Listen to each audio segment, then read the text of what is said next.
yen has continued to weaken after G20 communique over the weekend failed to single out Japan for its recent policies which have promoted its currency's weakness. The Japanese yen dropped to 94.10 against the US dollar by 1 p.m. in Tokyo, having strengthened to 92.25 on Friday.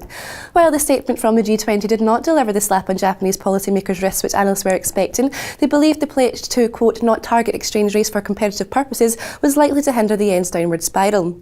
Indeed, analyst Ardar Sinha said, the G20 will limit Japan's ability to provide verbal guidance on the yen moving forward. This likely takes away a key tool used by Japanese officials to weaken the yen at an unprecedented pace and shifts the burdens of evidence to policy implementation. The yen has fallen markedly since October in anticipation of Shinzo Abe's appointment as Prime Minister in December.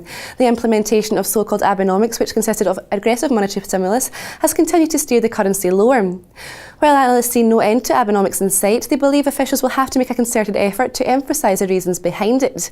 Strategists at Societe Generale stated, policymakers are likely to be more careful to highlight the domestic dimension of measures taken and to avoid targeting of a weaker yen. However, others believe the Japanese officials' action is somewhat necessary tact in bringing the yen back to a level seen against the US dollar before the financial crisis. Mitsuo Kateka said Japan is playing catch-up, adding it would be a very different story if Japanese officials were intervening and flooding the market with liquidity. As it is, they're pretty much justified in taking this stance.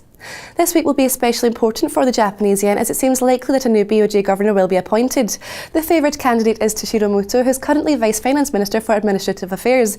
But whoever is chosen, it seems that they will be more proactive about stimulating growth, with the first opportunity to announce new monetary policy measures likely to come at the April Bank of Japan meeting after the new governor has taken office on 19th of March. The TV team will keep you up to date with these events as they happen, but for a look at this week's financial goings-on, please take a look at the Week Ahead interview with my colleague Thomas Taplin. Bye for now.